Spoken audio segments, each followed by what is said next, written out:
Wonderful. Good. We're really happy to be here today. Yeah, thank you all for joining us. We're excited to give you Reputation by Design and show you what it's all about and why it was written in hopes that you could use it in your curriculum.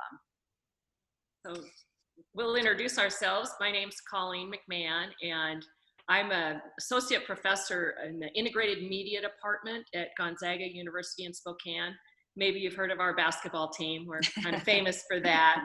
I've been there for 33 years, and one of the things I've done is I've published with Kendall Hunt a few times throughout my career. And when Stephanie and I met, she was TAing for me in a summer course, and she told me about this image and reputation management course she's been teaching. And I started picking her brain about it and asked her what book she was using. And she said, well, there really isn't a book out there. And I told her she had a gold mine, that students need this information and they need to ramp up their reputations. And so we put her genius with the book, or genius with the course information and our writing skills together, and we created this book last spring, and it just came out in July. We're super excited about it. We've been getting some great feedback. It is based on a course that I teach at Gonzaga University. I graduated from Gonzaga with my master's in 2013. Right now, for the past 27 years, I should say, I have been a journalist in both radio and television and worked for our local NBC affiliate for the past 22 years now.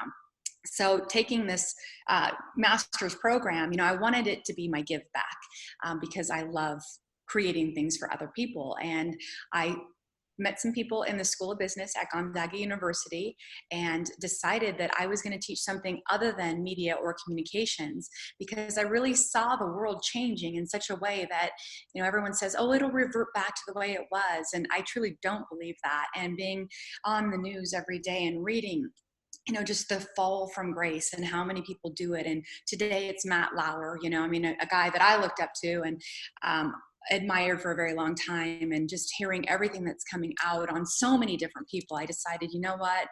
Everything that your mom once told you that you thought was BS is not. And, you're going to hear it from somebody who has hopefully made it in a profession and will retire in that profession in probably 8 years. So a total of 35 years. How did I get to be in my profession for 35 years? And the last contract I signed was an 8-year. It was because I was very deliberate in the things that I did. And I think that Colleen can say the same thing about her profession, because we're very happy to be giving this as our give back. So this is Reputation by Design. And those are college students on the front of it. And the thing about it is, that's what they are today, in their sweats and with their headphones and their backpacks. But what are they going to be tomorrow when they get out there into the real world and have to put on the suit and tie and look really nice and present themselves in a manner which they may not be doing today? Right. And presenting themselves in the best way that they want to be perceived. And that needs to happen before they even go out and get that first job. So we'll show you a little, let me see here. Trying to click through. Leave it to technology. Trying to get out of this page so we can show you what the book looks like. And not finding. We might have to punt on this one, Colleen. Do you want to try the Alt command? The Alt command, sure. Oh, still not getting us out of there.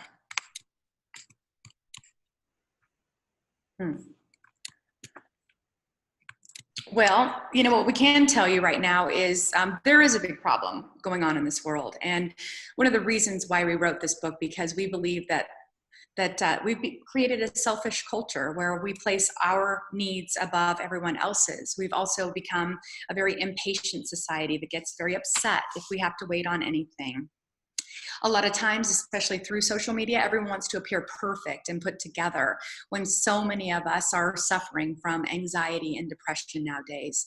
We've realized that our communication skills have diminished. We see that in the classroom. We see that in the workplace because many of us are truly addicted to our phones. So research has it out today that smartphones and tablets are causing mental health issues in kids as young as the age of 2 years old, unfortunately. So we need this book to create habits that will make us feel good, build our confidence and self-esteem while making the world a better place to live. Repetition creates our reputation, for better or worse.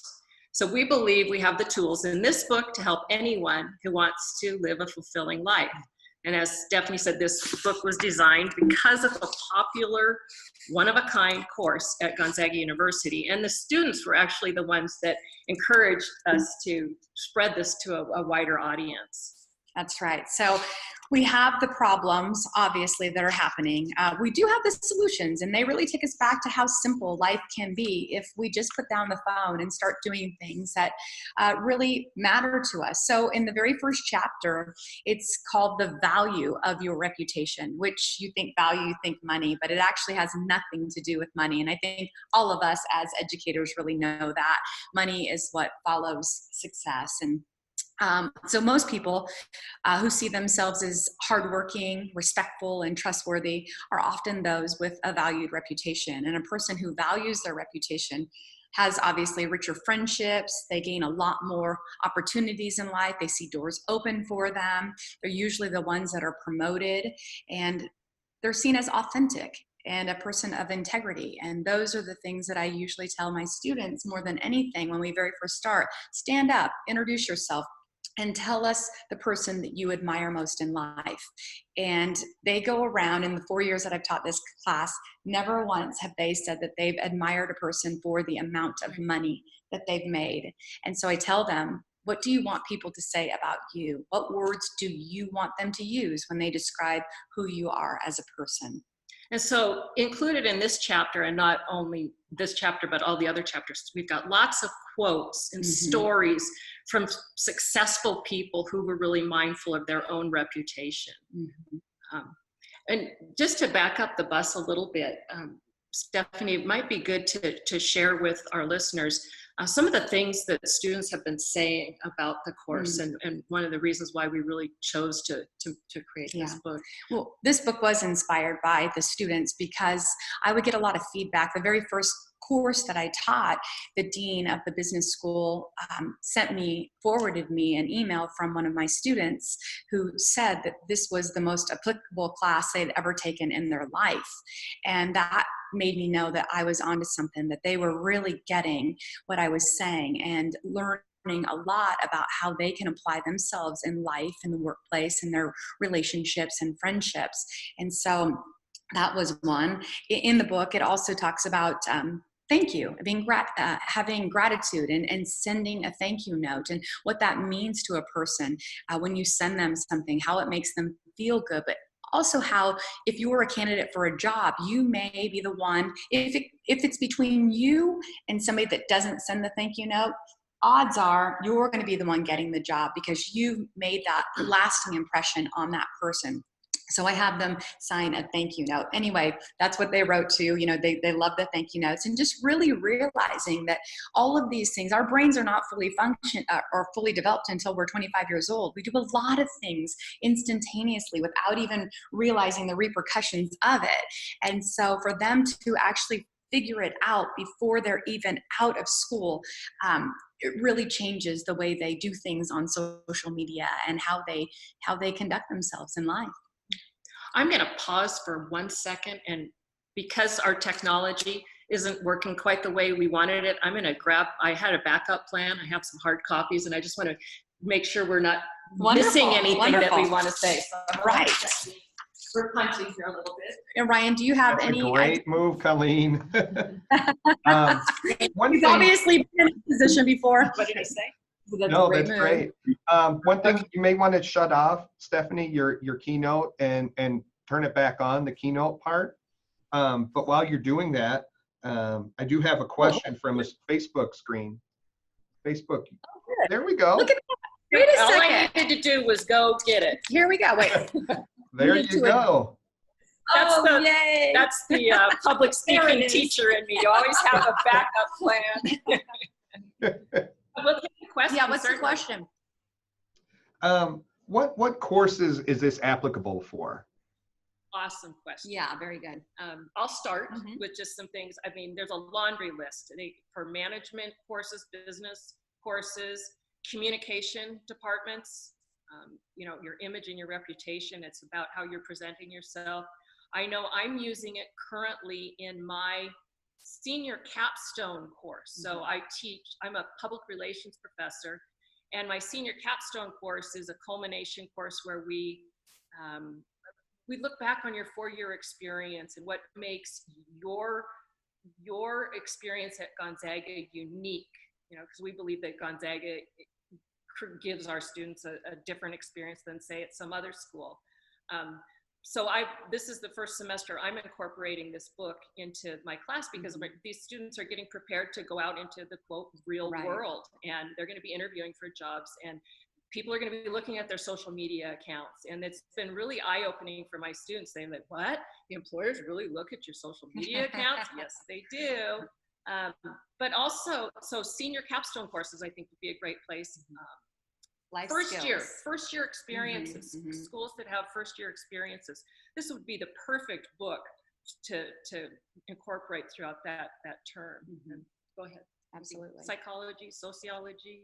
Well, I mean, it was hard to even put it in one category in Kindle Hunt. You know, I think it's a multitude of different ones that you can incorporate, even if you're teaching psychology, you know, even if you're teaching a business course, even if you're at a law school. I mean, these are things that people need to know, and I think that they can be incorporated into almost anything. We just recently signed a contract with Ag Forestry to talk to their leaders, and a lot of them are farmers. And, you know, I mean, knowing how to conduct yourself properly and you know, the things that are in this book, we feel really would mold itself nicely into any curriculum. So yeah, in curriculum, and also just for individuals and you know, team building, organizations, when you really want your employees to step up. Right.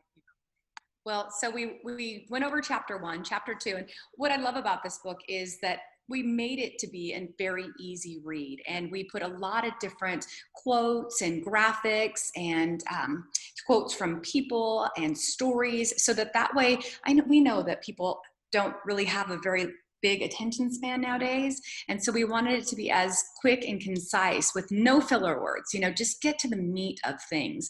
And so the 7 seconds is really that first impression. What are you saying when nothing's come out of your mouth? What are you saying when you walk through the door? So typically talking about your body language, your attitude, your eye contact, how you dress. Are you on your phone? What are you saying when you're on your phone? You're too involved, you're too busy, you're too important. So talking to your student about that first impression and the handshake and the gestures that you make, because confirmation bias says that a person typically will think of you in the first 7 seconds as either trustworthy or untrustworthy. Do they want to do business with you? Do they like you? Do they want to sit next to you? Do they even want to associate themselves with you? And 7 seconds, I think, is an overstated number right now. I think that it's more like 2 or 3, because all we do is scroll, chat, swipe, and we don't give anything enough time to really show its true self. Yeah, and so really we're asking the question, how do I want others to see me? And so, as we say on this first page, designing a first impression begins with intention and self-awareness. And a lot of what you'll find in this book is really taking a look at yourself and creating that self-awareness, self-reflection. Oh yeah. And then deciding what you want. Do you like it? Or do you want to do something about it? Well, in it? class too, I'll have the students, most of them are on LinkedIn now. So I'll go over their LinkedIn, their profile, the picture is the first thing that people see. In that 7 seconds, they will decide whether or not they want to continue conversation, if they want to approach you, if they want to see you in person for an interview. So what do you want to wear, and how do you want to look, and what do you want the world to see when they are going to decide on whether or not you're the candidate or you're the choice? So that is the 7-second one. And we want you to know that at the end of most chapters, there is self-reflection, there are exercises, there are activities that you can do. But if you're looking to use this book in your curriculum, Colleen and I would love to talk to you about all the other things that we have, you know, the supplements, absolutely, the guest speakers that you can have in your class. I brought the Colonel of Fairchild Air Force Base in. I mean, wonderful speaker. He gave us so many tips, you know, volunteering. There are TED Talks out there, 30 for 30. So this definitely isn't just based on more women in the class than men. It's a 50-50 usually when I'm conducting a class. We have a lot of both men and women. And then the activities at the end of each chapter, many of them can be done individually or in small groups for discussion. Even in my capstone class, things that they've done individually, they talk in small groups, then we come to the larger group and share, and we've had some really rich, engaging discussions. That's great. Well, chapter 3, Show Us Your Selfie, is one of our longest chapters because we do believe how you feel about yourself, your self-esteem and your self-worth says so much about you. And it's unfortunate when we started doing a lot of research, and we do have psychologists in here that talk about, you know, the self-esteem and self-worth and how negativity is really received more and kept in your heart than positivity. If you say one thing nice to me and somebody else says one thing not so nice, you're going to remember the one that didn't say something so nice as opposed to the compliment. I'm just thinking there's probably some educators out there that are participating in this webinar today, and both Stephanie and I have had this experience as educators that, well, you get those course evaluations and, you know, you got 20 students in the class, 19 just great things to say, and that 20th one, not so nice, not so good, and what's the one that sticks with you? Yes, all summer long maybe. I'm sure many of you can relate to that. Right. Yeah, and that's the same thing with the negative. So chapter 3 talks about You jumped back. Oh, I'm sorry about that. Chapter 3, why do we let others define who we are? You know, what's the problem with that is that, you know, we're going to remember those critical comments, the negative events and experiences that are imprinted in our minds that really last a very long time and can rub off on our personalities and who we are. And so it also is why and how we can overcome the negative. Right. The negativity bias that we talk about.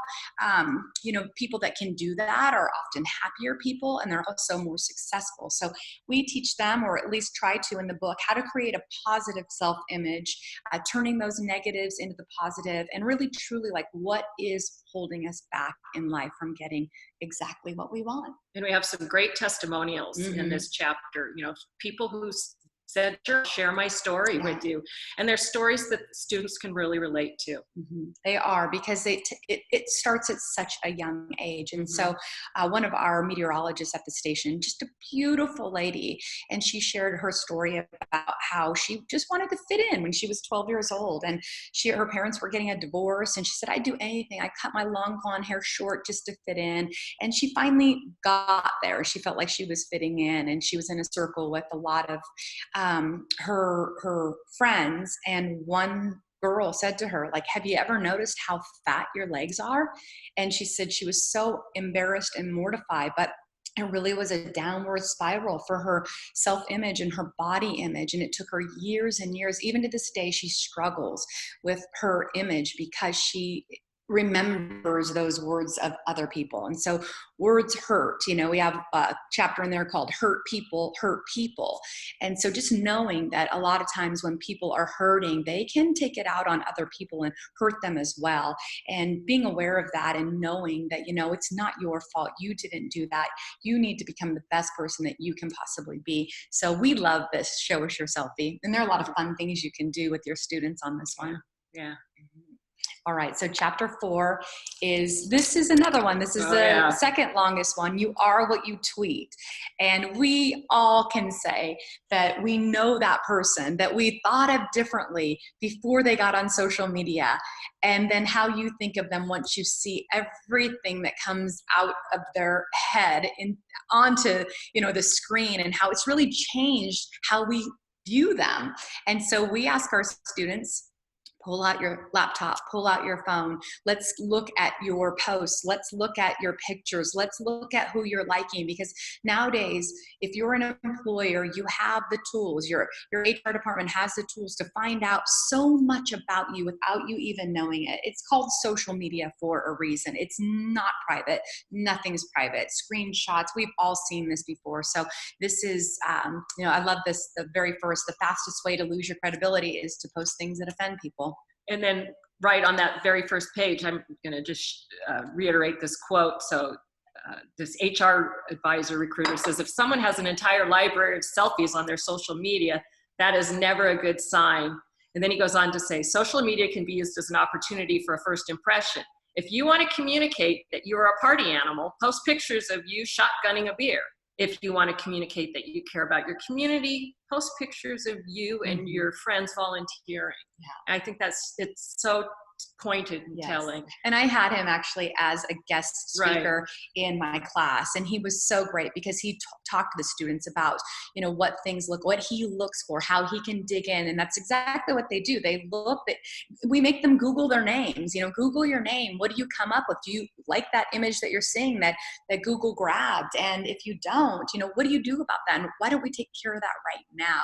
Why don't you delete that MySpace account that you created when you were 13 years old, because it could still be open and it could still be looked at, and a lot of times recruiters will, because to spend that much money on somebody to train them, to hire them, we don't do that just to say, wow, they've embarrassed our company and now we have to let you go. So You Are What You Tweet is a really good chapter that we hear from so many people on that one. And that is one of the chapters that my students just finished reading, and we had a really interesting discussion about, I had them, talk about, have you ever known somebody who hasn't gotten a job? Mm-hmm. And they go, no, because they can't look that stuff on you. And half the class was like, oh, yes, they can. Mm-hmm. And I had a student tell a story. She had a summer internship, and her boss was looking to hire somebody, and it was down to between two people.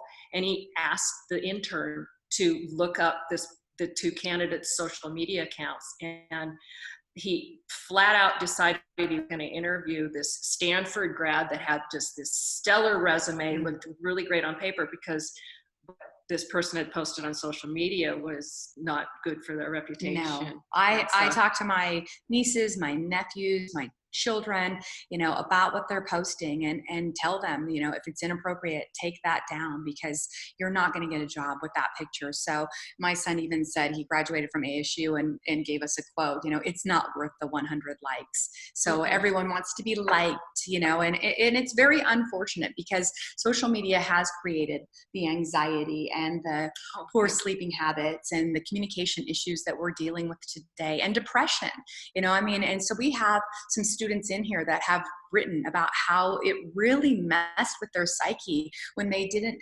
were following more people than people were following them. Stuff like that. And how this one student wants to be a doctor, but he said it was taking up so much of my time. I couldn't even study because I kept looking at my phone. But you could do a great activity with your students by even having them take a look at their screen time, see how often they are actually using their phone and what they're using it for, how productive they're being, or how much they're on social media, and challenge them to go less and less and less throughout the week. But we also interviewed a psychologist through the process of writing this book, and he named it the term Facebook depression. Mm-hmm. It's a real thing, where people are comparing themselves to others, they're missing out on things, and even as we know, a lot of times what people are posting isn't necessarily real, but they don't know that, and they lose sleep, they are depressed. It's just this a bad chain reaction. But it's a really good conversation in the class. Absolutely. Really good. They love this one. Yeah. So, all right. So we move on to chapter 5. and this is repairing your reputation. And Lori Loughlin right here, I mean, we all thought she was just the sweetest thing. I mean, the squeaky clean reputation. And then we find out that she paid, USC or this man $500,000 to get her daughters into USC. And her daughter, Olivia Jade, was a social media Instagram influencer with nearly 4 million people watching. And so she had lots and lots of sponsorships from Theresa May and Sephora. Of course, all that gone. The family is probably living through, their worst nightmare right now, but it's a really good one. Our students love talking about this, and it's still very valid because you can actually watch this whole thing unfold, and how by one person doing one thing and another person doing it another way, how their reputation. I'm thinking of that Desperate Housewives. Felicity Huffman. Yep. Saying we messed up, and then owning it, and Lori Loughlin not owning it, and the difference between the two. So like I was saying, lots of stuff in the news that you can grab from almost on a daily basis, unfortunately. But how to repair your reputation. Ryan Leaf, he was a WSU quarterback. He was one of the highest paid NFL drafts behind Peyton Manning, and his career spiraled out of control because he was so out of control himself. And it went down to where he had lost his job in the NFL. Then he started coaching. Then he started getting a little addicted to prescription drugs, stealing from players. He ends up in jail. He's on suicide watch. And through all of that, he has repaired his reputation so well that ESPN just hired him recently as an analyst. So we talk about that. His story is in the book, and it's really a letter to him, his younger self. And if he could do it all over again, what he would have done. But since he didn't, how he went about repairing his reputation. So that's a fun one. And it takes about 3.5 years on average to repair your reputation. And we wanted to have a chapter on this because it isn't all doom and gloom. Many of us have messed up. Many of us have fallen from grace in some way or another. And so, we want to make sure that, we talk about ways where you can take steps to get your strong reputation back. And truly nobody's perfect. And so we want to tell them that and put it out there. And of course we've all made mistakes, but we have to learn from those mistakes. Otherwise we're going to continue making them. Chapter 6, disconnect. Disconnect, get off your phone. What does it feel like to help others in the community? And this is another one where you could have your students actually pick something that they're very passionate about and go out there and help that organization. It doesn't have to be all semester long. It can be for just maybe a couple of weeks or a month. But just to take the screen time that they use on a daily basis, just one day, let's say it's 4 hours, and then take that 4 hours every week and donate it to a cause. And the one thing about this is when you donate your time, you're also ridding yourself of anxiety, depression. It's healthy. Yeah, lots of health benefits to actually getting out in your community and feeling connected to people. And so this is one that we feel is very, very important. And it also is a reputation builder. Absolutely. Yeah. Do you have something else on that? I think I'm good. We got a couple good stories in there. My grandma is 98 years old, and she is still donating her time and volunteering to hospice and quilting for the homeless. So it's a short chapter, but it makes a lot of sense. And you can continue with that disconnect and for a very long time in your class. So Stephanie talked a little bit ago about the students writing the thank you notes in her class. And I actually have used this chapter in my capstone course, so I'm going to speak a little bit to that.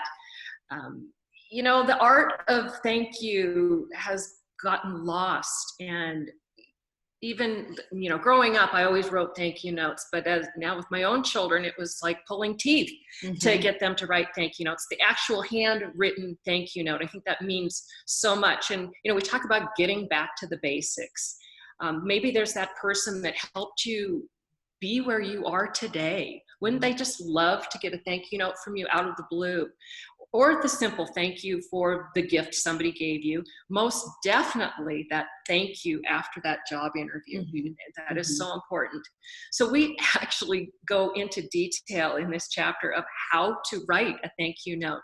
And it may sound like we're really dumbing this down, but when I did this exercise with my students, they needed a lot of guidance, of a lot of help. I said, you need to get specific, not just thank you for doing this, but get specific. How did it impact me? What difference does it make?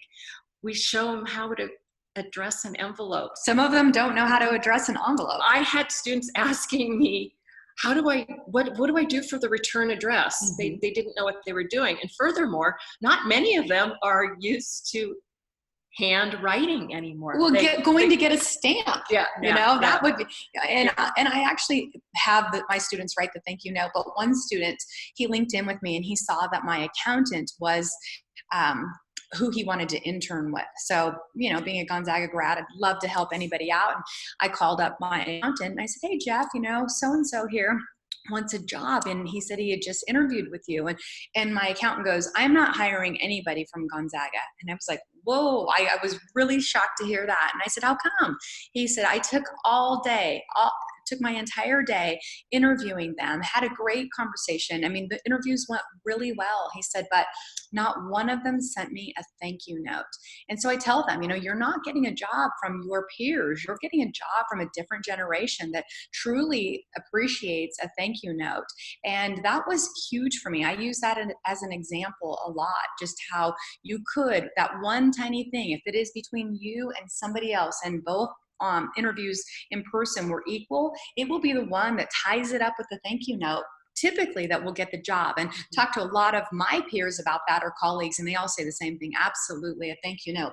I keep thank you notes on my desk for weeks at a time because they make me feel good to know that you're appreciated. Or if I get a note from a student that graduated 6 years ago telling me specifically about something that I taught them that they're applying now, I love it. Yeah, it just makes you feel good. Well, and you can interweave the thank you note throughout the semester. You don't have to do it once a week, but every other week to just say, we always have somebody to thank. So, and you can look back on your own stories, and they love, obviously, when we relate to them on a personal level and how we have done that. So that's, the next slide is one of the features of the book. So at the end of each chapter, we have this consistent bottom line. So we kind of just sum it up. So from this chapter, if you take only one piece of advice, we hope it is this one. Making thank you notes a part of your ritual will open so many doors to your life. You will stand out from the rest because it is obvious you are creating a reputation by design. So that's one of the predictable characteristics of the book. You're going to find a bottom line in every chapter. And then say what? Say what? So this is our chapter on communication. We divide it into 3 parts.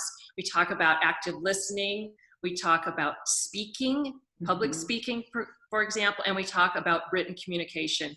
All things that not a lot of students are getting a lot of education in. Active listening, really listening, not pseudo listening.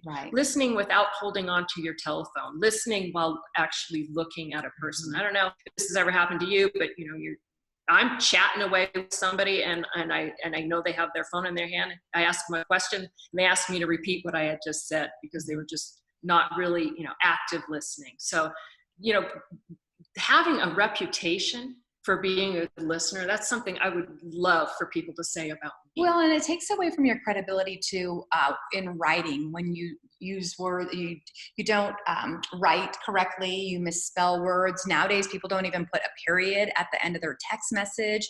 It just, doing that and tying up those loose ends, dotting the I's and crossing the T's is really still what matters. And you do stand out from the rest. And unfortunately, we have a new culture coming up where it's not that way anymore. And so to turn it around, because they're the ones that are going to be the leaders eventually in our lives. And I don't want them to cut corners and to do things that they shouldn't, our children, our grandchildren. I mean, we can go back to the basics of just even our own small space and the people in it and I want them to be thoughtful, and I want them to be grateful, and I want them to realize that, stand out above the rest if you have to. Look them in the eye, learn how to shake somebody's hand, communicate with people properly, because it's the ones that cut corners that are typically the ones that don't have a stellar reputation and don't see a lot of doors opening for them. And you're going to see more results if you communicate with people the way they want to be communicated with.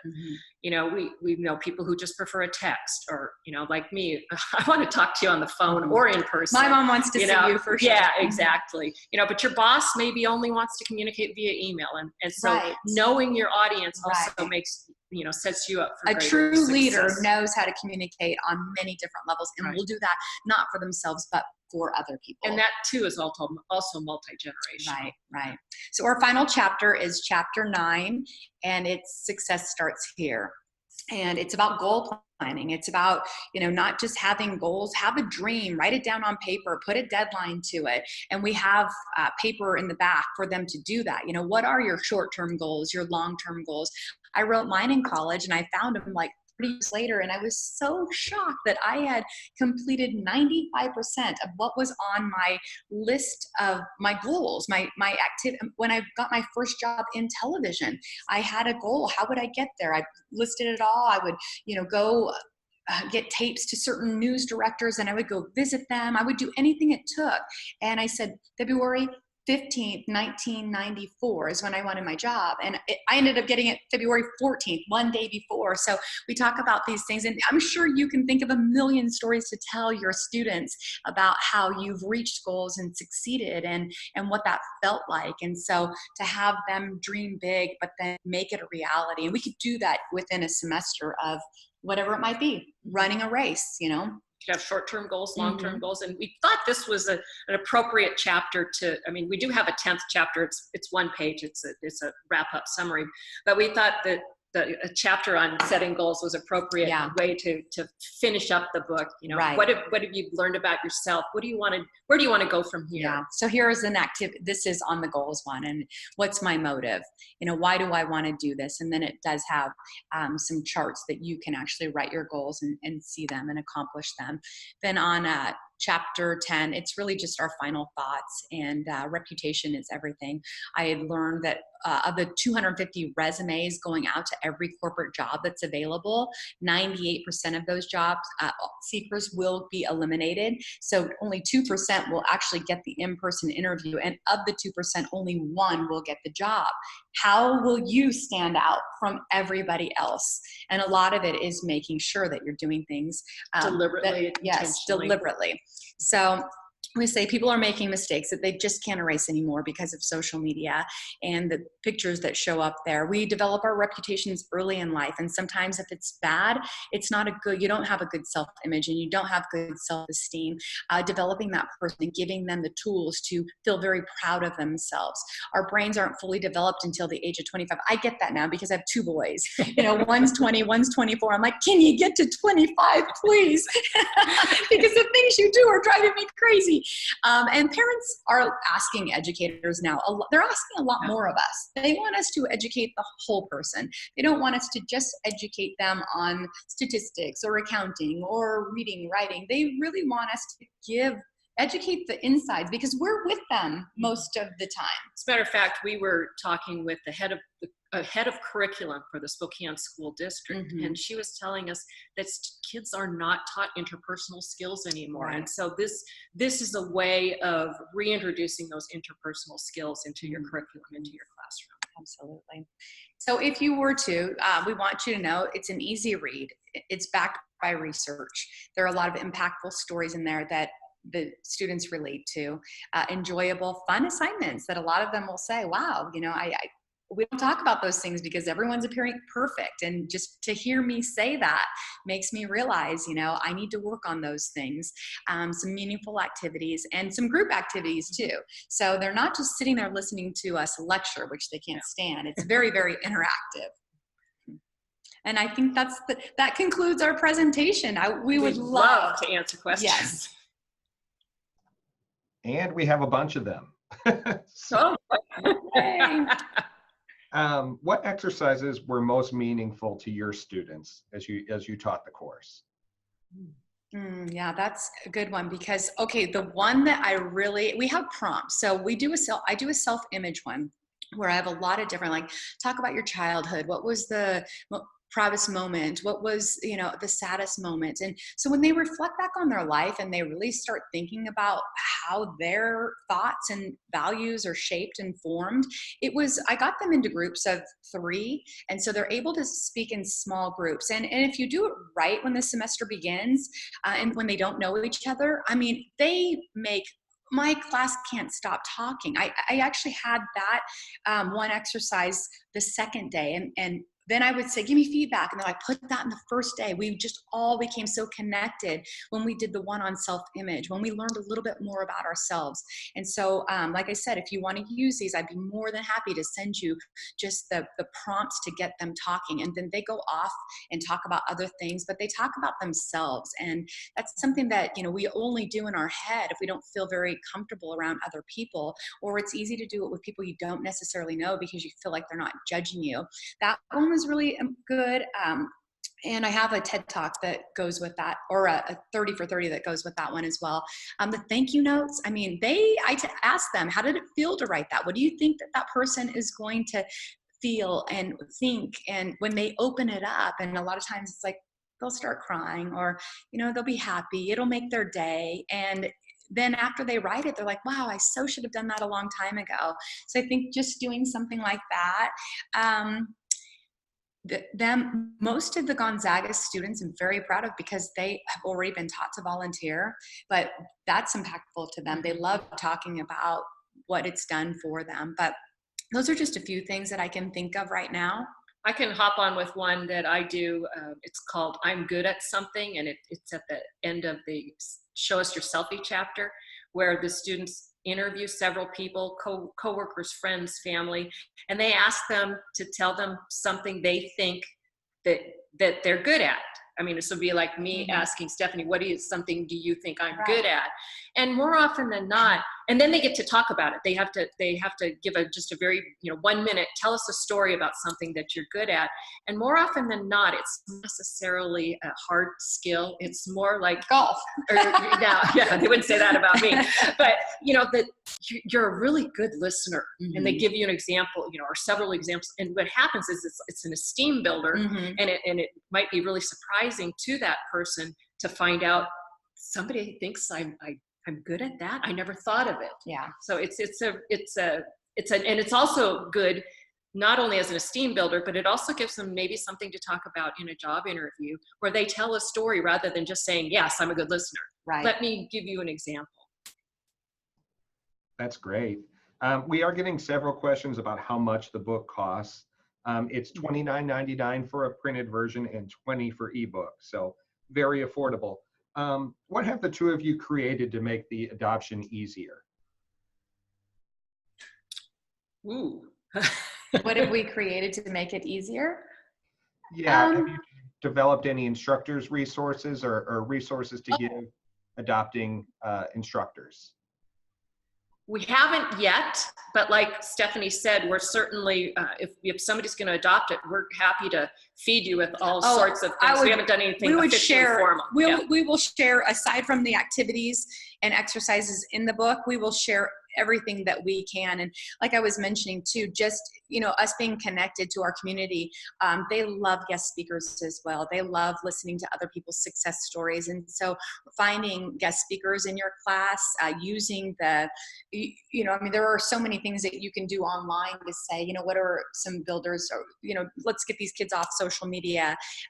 But we would share with you anything if you're interested in adopting this into your curriculum of, TED Talks, 30 for 30s, anything you'd like, really. Great. And how did you get the course approved? I know you teach 2 separate courses, but kind of how was that approval process? Well, I think that truly building my reputation over all these years, I think that they trusted me. They knew that my work in the community, I feel like being a Gonzaga grad, and when I presented it to them, they're like, let's give this a shot. There's really nothing here at Gonzaga. It was a very unique, it's one of a kind, Mhm. and it just made so much sense. Well, and I wasn't even getting as much feedback as the associate dean or the dean of the business department. They were the ones that were talking to me, hey, let's go out to lunch. This is an amazing thing that you're doing for our students. It became one of their most popular weekend classes, extensives that they had. And so she just said, as long as you want to teach it, we are more than happy to have you. And so I knew that I knew I was onto something when they were talking about it on that Monday or the following week when they went back to school and were telling their professors how much they enjoyed, because typically they just take that class, the weekend class, because they feel like they have to, but they walked away. I still hear from them. I mean, LinkedIn with them. Well, and I have students that have taken your class that took it not because they had to, but because they wanted to. So I think that that's great. It's, you know, it was my reputation that got me through the door, but then it was the work that came that made this class so popular, because it's not a class where you just sit and listen to me go blah, blah, blah. That's incredible. College students voluntarily taking a course. That speaks a lot about your content. Must have been selling out. Could this book be used to teach for an entire semester? We believe it can. Absolutely. Mm-hmm. Yeah. I mean, but there's 9 solid chapters, Mm-hmm. right? And just between the activities and the discussions, I think, you know, I'm using it for an entire semester, but I'm not using it exclusively. Mm-hmm. You know, I'm using some other materials. So I could also see somebody, you know, maybe deciding they want to do a bigger chunk on the self-esteem piece, you know, or adopting a particular chapter, but going much deeper into the concepts. Because, you know, we tried to keep this real simple and short, easy read. I love how the students open up too in the class, you know, how they learn to trust each other in such a short amount of time. And a few of them, I mean, there were a few that found out that they were the same nationalities, and one was a foreign exchange student, and then they were going to their house for Thanksgiving. And then, yeah, I mean, so they became really close in such a short amount of time, because I think they were open and honest and a little raw, and it really developed relationships throughout in just a short amount of time. What's the most important piece of advice you'd give to students seeking a job? You know, be prepared. Go in prepared. You know, I always say the first thing you should not do is get on your phone when you're in the lobby waiting for somebody to come out, because I also designed a class called Preparing for Your Dream Job.